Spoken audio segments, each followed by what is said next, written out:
শিলচর গুয়াহাটি সড়কের বেহাল সড়কের জন্য বিগত 10 দিন যাবৎ পণ্যবাহী গাড়িগুলো আটকে থাকায় নিত্য প্রয়োজনীয় জিনিসপত্রের মূল্য বেড়ে আকাশ ছুঁয়েছে। শনিবার শিলচরের প্রধান বাজার ফটক বাজারে সহ শহরের বিভিন্ন এলাকার বাজারে দেখা যাচ্ছে কাঁচা লঙ্কার কিলো 200 টাকার উপরে। একই অবস্থা অন্যান্য শাকসবজির ক্ষেত্রেও। সবজিগুলোকে ছুঁয়ে দেখার সাহস পাচ্ছেন না সাধারণ মানুষ। বাজার করতে গিয়ে মাথায় হাত সাধারণ মানুষজনদের। সরকার ও প্রশাসনের পক্ষ থেকে দ্রব্যমূল্য বৃদ্ধি না করার নির্দেশ থাকলেও কিছু সংখ্যক অসাধু ব্যবসায়ীরা নিত্য প্রয়োজনীয় শাকসবজির মূল্য অবৈধভাবে বাড়িয়ে চলেছেন।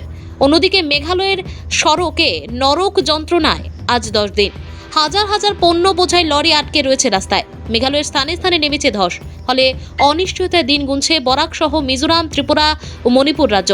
এদিকে আটকে থাকা পণ্যবাহী গাড়িগুলোর চালক সহ খালাসিদের চরম দুর্ভোগ পোহাতে হচ্ছে। কখন যে এই নরক যন্ত্রণা থেকে পরিত্রাণ মিলবে তার কোনো নিশ্চয়তা নেই। মরিচ কত? 200। আর আলু? আলু তো খুচরা 45। আর পেঁয়াজ?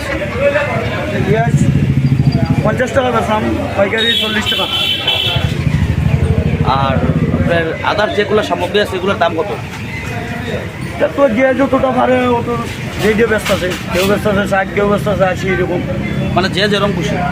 যে যেরকম না, মানে পাইকারি রেটে যেরকম যে খুশি। আমরা তো খুচরা এখন মানে দাম কিনা জিনিসপত্র বাড়ছে না? বেশি বেশি দাম। বেশি। আপনারা মাল কইতে কেন?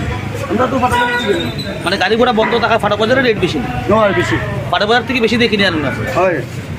এ অতিরিক্ত দাম। প্রত্যেকটা মালও 20 টাকা কেজিতে বেশি, 30 টাকা কেজিতে বেশি, প্রত্যেক মালও? প্রত্যেক মাল।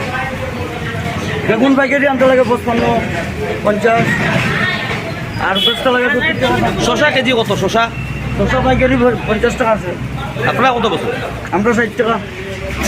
আর ভেন্ডি কত বছর? ভেন্ডি ভেন্ডি আছে 50, 40 পাইকারি। পেঁয়াজ কত বছর? পেঁয়াজ তো পাইকারি 40।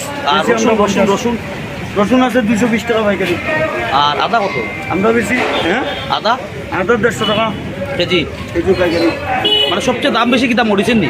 সবচেয়ে মরিচের দাম বেশি। সবচেয়ে শিলং বন্ধ থাকায় মরিচের দাম বাড়ছে। দাম বাড়ি গেছে।